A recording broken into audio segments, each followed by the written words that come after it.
Good morning. How did you get on last night? Any green screens? Let's take a look. Bit of fun with the Frosinone needed to get some points to get within 2 points of the top two. They needed to win. They were 0-1 down. I got involved at 0-1 down. I got involved at 0-2 down as well. 0-1. Backing Frosinone 2.16, Lane Pescara 3.35. At 0-2, topping up with just a fiver.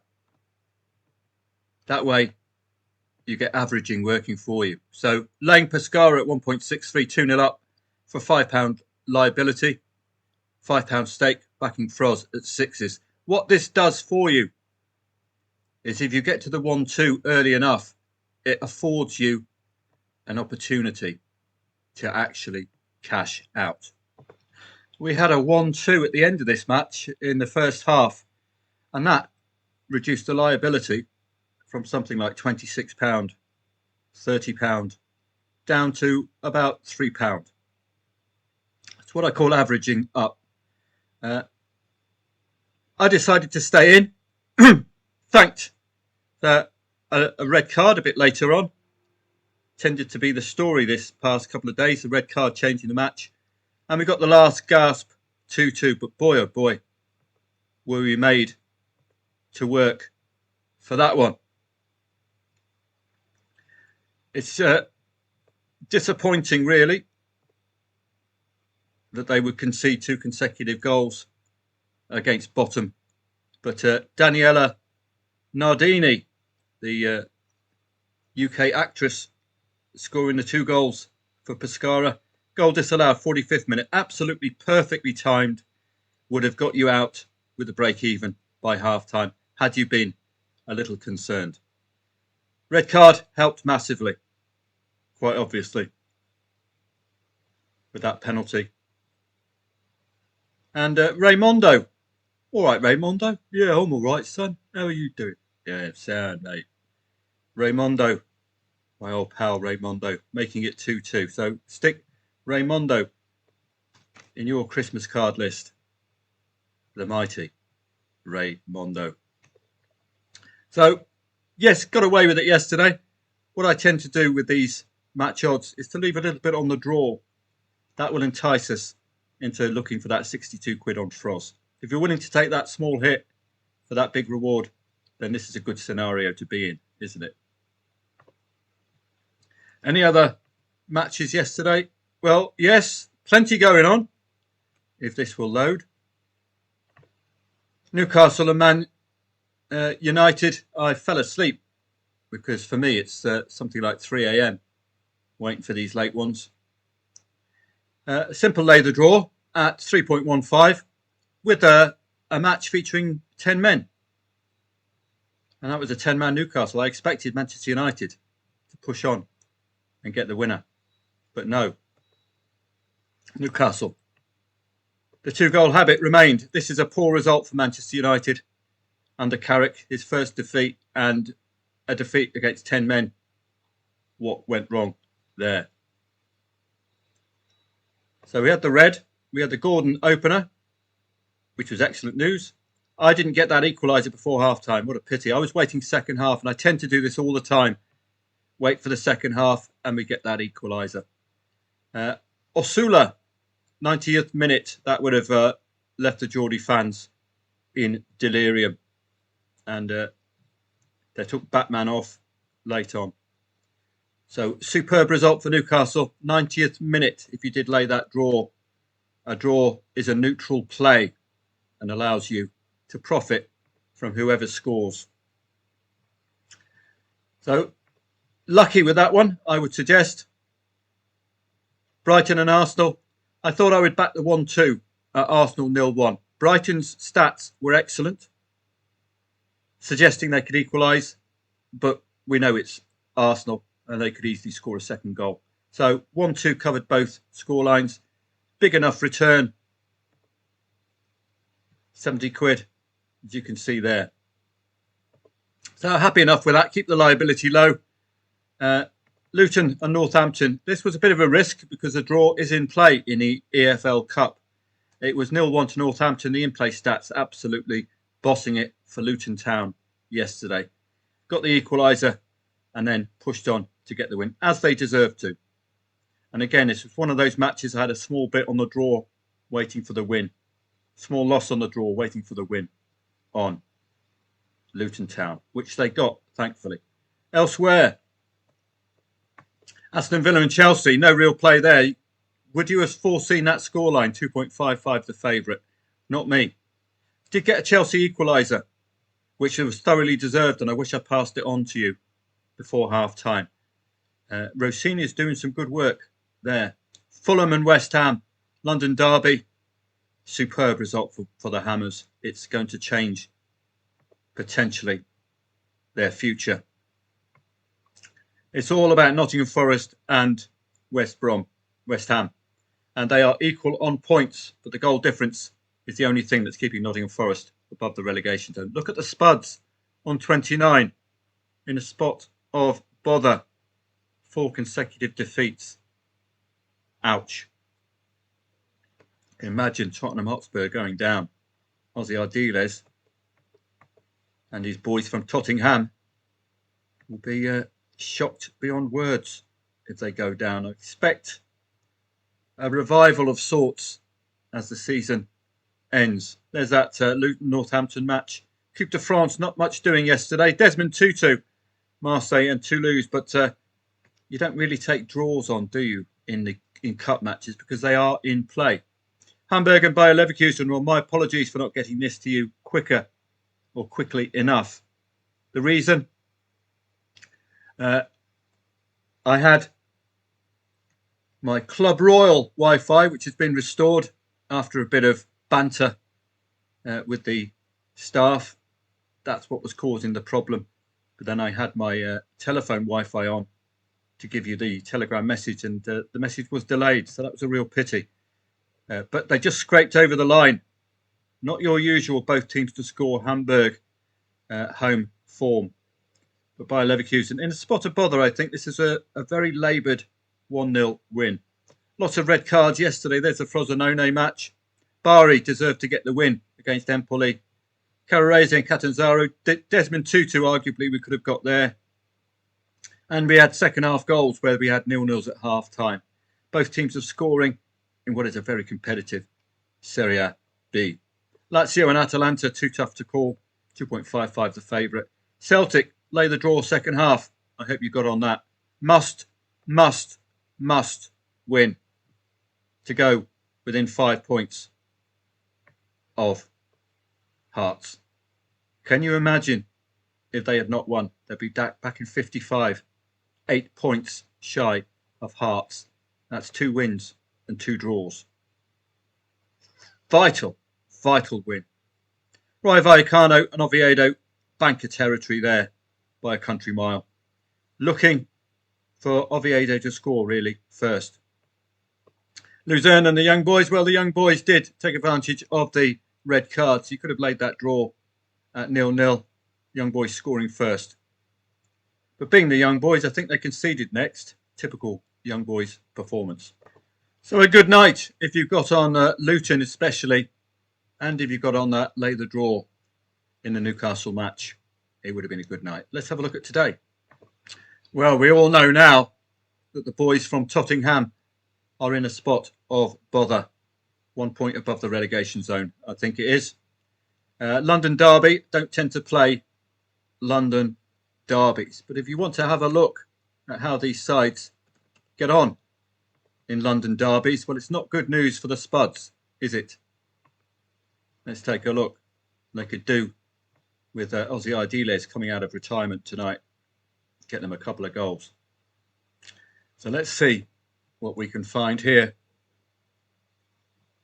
about London derby form. Crystal Palace are going through a bit of a tough period at the moment as well. The Eagles, they haven't landed just yet for quite a while. It's awful stuff. Only 2 wins since the 14th of December for Crystal Palace. Only 1 win since the 14th of December for the boys from Tottenham, and that was a win against Crystal Palace. Can you imagine? That's amazing to see. After that, it's loss, win, loss. Sorry, draw, loss, loss at home. Both teams to score habit in quite a few recent matches. 1, 2, 3, 4, 5, 6, 7, 8 of the last 9 for Tottenham Hotspur. Both teams have scored without them winning. Looking at London derbies for the boys from Tottenham, loss, both teams scoring, loss, both teams scoring, loss, both teams scoring. Draw, both teams failed to score, win, win.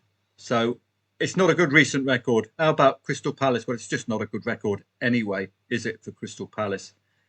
1-3 loss to Chelsea, recent London derby. 1-1 draw to Fulham. 1-0 loss to the boys from Tottenham. And a 1-2 win against Fulham. It's two sides in very poor form. Tottenham, the urgency is marked. They must win. Crystal Palace are a little too near as well. They do start picking up positive results against 13th and lower Tottenham. Crystal Palace, a whole raft of wins against 13th and lower. So we're going to see a competitive fixture, but watch out for that lack of that consistent second goal away from home for Palace. It's really not a match for me to be spending this amount of time on, is it? Let's be honest. Coupe de France, Lyon against Lens, 2.4 the favourite. As Les Dennis would say, I'll give that one a miss. Arca Gdynia are newly promoted. Could be targetable at 7:30. The Swiss Super League, Basel, odds on against Grasshoppers. I'll be following that one at 7:30 with interest. I think they are having their better season than they normally would.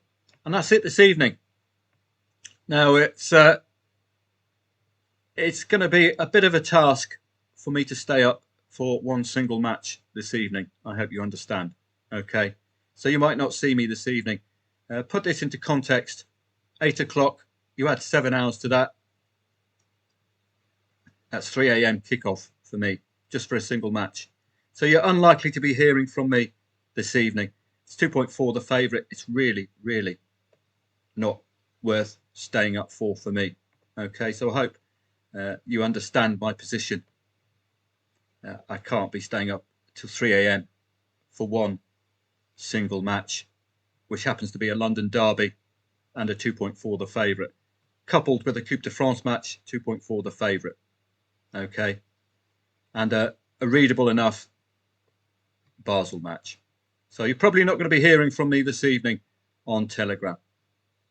I'm sure you can cope admirably yourself. It could even be a non-trading evening. So make sure you're subscribed to the YouTube channel, youtube.com/@FootballTradingProfits. So this is how the channel looks. Live. You get the live streams here. So make sure you subscribe, because I do live stream now and again. And all of the videos will be there. And of course, those of you who like good music, check out the Wrecked Angels, my band, my AI band. If you like some good music, I'm a man of the 80s and 90s, so big fan of John Peel back in the day. So I've got all sorts of eclectic taste. If you fancy a bit of AI music, then the Wrecked Angels is for you. Returning to the bet and go strategies, which are for members only.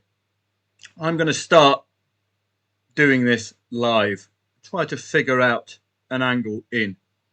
So this is for over 2.5 goal strong favourites. For me, there are a couple of angles. First angle, the possibility of a 0-0 not occurring. So backing over 0.5 goals, if you can get big odds about that, great. 4.5 goals doesn't occur that often. Now, laying over 4.5 goals, what are the odds going to be like? Are they going to be big enough or low enough to keep the liability low? First goal after 20 minutes, good starting point, because naturally, having waited 20 minutes, you're going to get better odds in these goals markets. There is a strong second half goals bias as well. So if you have any ideas how I can exploit the second half goal bias, let me know. Okay. Other ideas? So I'm going to be investigating these live. Well, not live, but I'm going to get some prices and see if I can figure out how to exploit these. This is over 2.5 goal odds at oddschecker.com, which are evens or higher, i.e.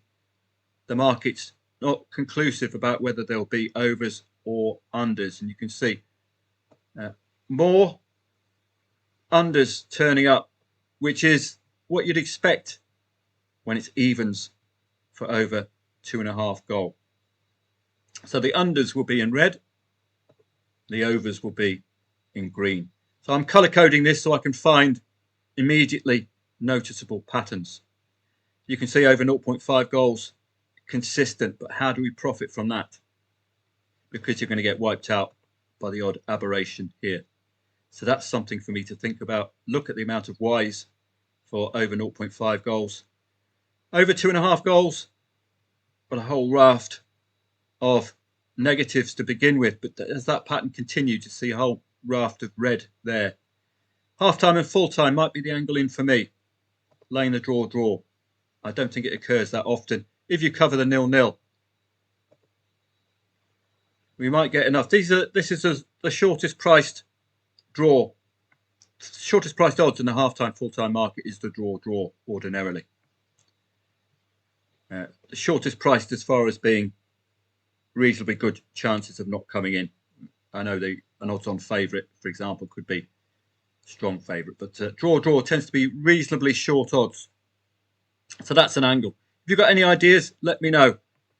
Match odds on both teams to score. This is normally a good signifier for overs, over 2.5 goals.